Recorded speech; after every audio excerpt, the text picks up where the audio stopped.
Welcome back to the channel where we are talking about all things sovereignty, rebuilding life into a sovereign life after 40. Now, I am 45. Hi, my name's Deb. Nice to meet you. Welcome to my bedroom. So we're chilling, big hair included. It's over 90 degrees, 90% humidity here, so my hair is particularly big at the moment. But me and my hair are here not to seek sympathy, but basically to chat about things that are really not just my problem, but a lot of people's problem, and particularly women, a lot of women's problem at the moment. And that is to rebuild a life of sovereignty, being able to rely on one's own money, own income, own wealth building for not just now, but for retirement. I have a very, very small retirement nest egg of about $78,000, and it is concerning me. My husband has been made redundant, and we are now on one income of $96,000 to spread between myself, my husband, and our gorgeous dog Charlie. Want to know more? Go check out my first videos. That said, I have had so many people say to me since this, why don't you go and do a few extra singing lessons? Why don't you go and do some extra coaching? Why don't you go and do this? Why don't you go and do that? And I've said to them, because I'm sick of hustling. And this is something, can to say the majority of people who say this, and this is a massive thing about hustle culture in this country and all over the world, is that hustle culture has been revered for so long as this masculine domination, can sort anything kind of energy that actually doesn't work for women. We actually burn out like a mother because we're trying to fit our round peg, square hole. Women are trying to be a part of this masculine construct that actually doesn't work for female cycles and females in general. So this whole hustle culture bullshit is something that I'm actually going to speak to today, and why hustle culture won't actually solve this issue of income right now, or my ongoing concerns about retirement and retirement nest egg and living retirement for someone who's over 40. Now, I am 45. I may not look like it, but I'm 45. I'll be 46 this year. And I've already been through 2 burnouts. And I don't ever want to go back to that feeling again because it took me forever to get out of it and to feel somewhat normal again. But this is something your 25-year-old bestie is not going to tell you because they haven't been through one yet. They just tell you to hustle. I hadn't hustled. Work on the hustle. Make sure you hustle. It's the biggest load of shit, okay? And it doesn't work for anyone who's going through perimenopause and menopause specifically. So let's put that on the back burner and have a chat about it, shall we? This is the culture we're in. Everyone is talking about hustles. Everyone is talking about hustles. I'm talking about all types, side hustles, multiple income streams, evenings, weekends, all the time, spare time, midnight, 5 a.m. Just push, push. And it leads to physical, emotional, spiritual burnout. And I understand, I really do understand where it's coming from. And I understand that this is still revered as the way to go. However, we are on one income. And I already feel like I'm working a plethora of hours that I should not be working. To give you context, I'm a teacher. Of the hours I get paid, which is 25 hours per week, for the record, I get paid for 25 hours per week. I work in excess of probably close to 50. And that includes creating programs, teaching, marking, setting up lessons, preparing stuff for the next week. And don't forget all the other stuff that I do, which is running choirs. Hustle culture is literally a culture that sells just work harder, just sacrifice more, just give beyond exhaustion. And guess what? I've done that. I do that every day. And it promises you that you'll be free at the end of it, but fails to acknowledge the fact that you're free at your greatest cost, which is your energy and your health. And yet the world has marketed this as reasonable. In Australia, we have in all of our employment clauses that says you agree to do, if you're on permanent status of employment, whether it be part-time, full-time, whatever, contract, can be any of those. If you are on contract to work permanent, full-time, part-time, even some of the temporary full-time, part-time, that you will work what is called a reasonable amount of overtime as per your employer's requirements. And nowhere does it state what reasonable is. And so Australians do the greatest amount of unpaid overtime in the world as a mark of reasonable. And I say, get fucked. But when you are without money, when you are scared, when your job is clearly on the line, even if you are permanent, there is no covering that. And so the hustle states that your financial situation is because you didn't work hard enough. And at what point do we stop working hard enough? What point is hard enough? And we keep getting told, if you just work harder, it will get better. It will get freer. It will become better all round. Except that is the biggest lie we have brought into, thanks to the industrial age, where we've been taught to act like machines. And in the world of AI, we're now being replaced by them. Let me just remind you that Amazon has just fired about 30,000 staff to replace them with AI. If you don't believe me, go and check out the stats. What hustle culture ignores completely is the fact that you're already burnt out. Completely ignores it. Invalidates it, in fact. I've already burnt out twice. Been there, done that, bought the t-shirt, medical reality. Spent 25 years doing a profession that I absolutely loved, and it burnt me out twice because I wasn't working quote unquote hard enough. I retrained as a teacher. I did a 2-year master's in 18 months. I lived in a little corner of our apartment in Sydney and barely saw my husband for 18 months. He realised I existed when I finally emerged to say I'd handed in my last assignment. Didn't quite believe it until I showed him. We now also have my husband who's lost his job. And my nervous system is fried, working far more hours than I ever planned to give. And when your nervous system is fried, pushing it through like it's just nothing cannot happen. Does not happen. You end up getting sick, you end up making bad decisions, you end up destroying whatever you're trying to build. So no, do not ignore your age. And when someone tells you that you should just hustle harder, give them the middle finger and walk off. Because at the end of the day, hustle culture was built for young, the 25-year-olds, the ones who keep talking about hustle culture. They seem to have endless energy. They party all night, work all day. I certainly did. There's no health issues, generally speaking. They've got decades to recover from their mistakes. There is no caregiving responsibilities for the majority of them. And at the end of the day, they have bodies that bounce back magically. I don't have endless energy. In fact, each day is an energy adventure. Sometimes it's up, sometimes it's down. Whatever energy Perry decides to give me that day is what I have left. Often I'm running on a 120% day on 20% energy. My body needs rest. It needs to reset. It needs to transition into the new phase, which we don't get to do. And on top of that, I don't have 20 years to recover. Hustle culture is all about the quick wins. It is, I made 10K in a month. Great. Can you do it next month? With far less energy? Can you do it the month after that for years and years and years and years and years? Come and see me when you're 45 and then let's have a chat, shall we? The big part about hustle culture, which is portrayed and glamorized, is the fact that at some point it ignores the quality of life.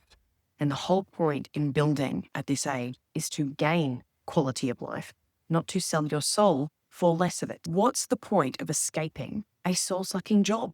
What's the point? If you replace it with a soul-sucking hustle. I didn't leave performing to become a teacher. I got booted out thanks to COVID and basically had no choice other than to quote unquote pivot. I am not leaving teaching to become another machine. I'm fucking the machine off. I want a life I actually enjoy living, not another version of a soul-sucking life trap. So my hustle story goes a little like this. I spent my life auditioning.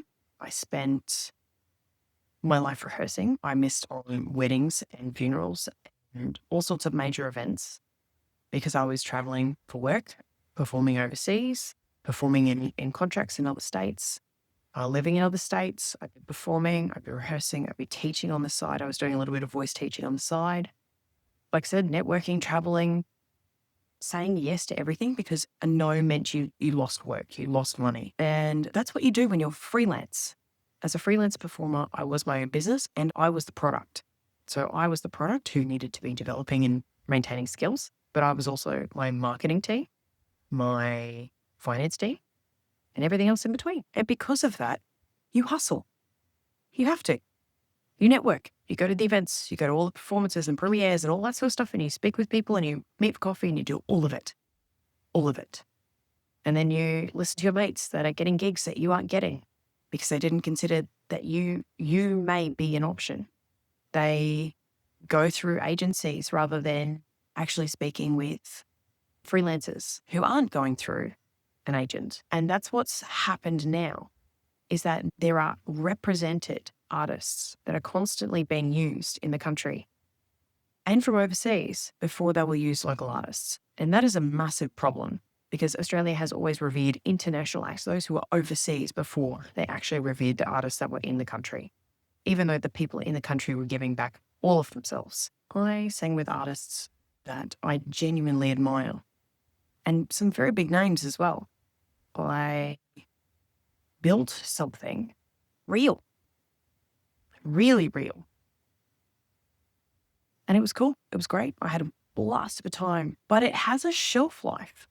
And this is the part that no one talks about, is the fact that you can't keep it up. Your body breaks down because as you, the product, can't keep up with the workload and the striving and the overproducing and the late nights and the constant flying and the red-eye flights to get up and sing in literally in a few hours after. Like, it's not a glamorous life at all. It has a shelf life because you're running constantly all the time to make sure that you are at your best. And after a while, my body started breaking down. My body ended up giving out twice. Things like vocals strain, constant exhaustion, and crying for no apparent reason. I was exhausted. But because hustle culture is a thing, I kept pushing through. And I had a shelf life of probably about 15 years. I got my first official contract when I was just before 30 within a professional company. And it lasted just over 15 years. And through that was COVID. And I was so done. So when COVID hit, I hit a level of exhaustion that was already there. And I'm not doing it again. Been there, done that, bought the t-shirt. And the government doesn't help you, by the way, on lockdowns and all that sort of stuff. And during all the COVID stuff, there was no government support for pretty much anyone who was freelance. No, none, nothing at all. Because freelance is not recognized as a reputable business. It is considered, and I quote, a hobby. People still think the arts, even though you have a full-time income from it, is a hobby as a freelancer. And it has to stop. It has to. So I'm not buying into that. And if I'm not buying into that, then what the hell am I going to do? Well, that's a very, very good question. I am going to build very slowly. I'm looking at a minimum 10 years. I have a business that I'm actually closing down. I will speak about that in another video.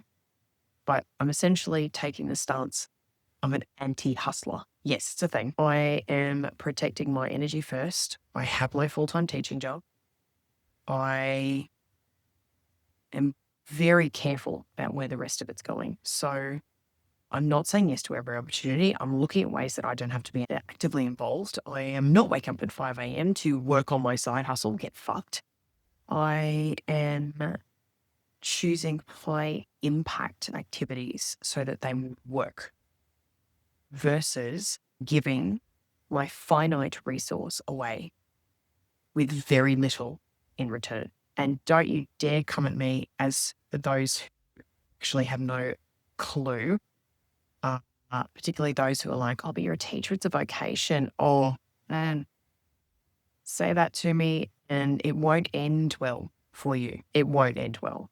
It may have been a vocation once, but when you are glorified babysitters to parents who can't actively parent or refuse to actively parent and then blame the education system for their failings, I will not take that on. No way. And I see it every damn day from the kids that I teach at the school I'm at. I am making strategic choices. The strategy is literally I say box very loosely, but the box that is guiding and holding my choices. It's not a box, it's more like a pathway. That is where I'm devoting my time. The systems and the strategies in place are going to hold this so that I'm not burning out. As for the other parts of it, the investing part specifically, consistency is a big one. I'm going to be looking at investing consistently. So each month I'll be giving something. Leveraging, which is making my money work smarter, not harder. Kind of like me. I want to work smarter, not harder. I am wanting to leverage everything that I do to make sure that it's working for me. And of course, patience, because it's not going to happen overnight, but it will happen. The other thing that it needs to have is sustainability. And that's a big part of it. It's not necessarily how fast can I create money, because I'm not into the fast strategies. I'm certainly making it sustainable, but what can I keep doing for 10 years minimum? And if the answer is limited, or that, a particular strategy or particular option doesn't have that ability, or can keep going for 10 years, then I'm walking away from it. It's not an option. There will also be the market considerations. So up and down and up and down. But again, I'm looking long-term. I'm not looking short. I'm not into day trading. I'm not into trading full stop. I don't give a shit about it. That's way too much time that I need to be giving, that I just basically, to learn it, I don't have the capacity to do that. So I am looking smarter. So overall, no, hustling is not an option. That is something for the youngins to consider. If they wish to consider that and burn themselves out, go right ahead. Be my guest. I am not going to side hustle my way out of this. I am building my way out of this. And that has a much stronger foundation. Hopefully the little 25-year-old girlies will figure that out. And it must be sustainable. It's not necessarily going to be easy, but it must be sustainable. You definitely won't see me featured on a podcast that says something along the lines of, I made 50K in 30 days, at least for not anything that's hustling or hustle involved. Who knows, I may, but we'll see. But I'm looking at all options, because there are a lot of options. And we now know that the financial system around the world is starting to crumble and starting to crack. And all you have to do is read the lines, the headlines for a lot of newspapers and a lot of articles around to see just how much it's crumbling. So if you want evidence, go and look at what Donald Trump is doing, what the EU is doing, what the UK is doing. And Australia won't be far behind, like taxing is super. So I hope this helps. Let me know in the comments if there's something that resonated. You know of something that, could help me take steps forward that I can look into. I don't need to be sold to. I can spell it a mile off. But if you have something that may help, please pop it in the comments below. Reach out. And share with me what you're doing. If you're walking this path as well, please let me know. And I'll see you in the next video.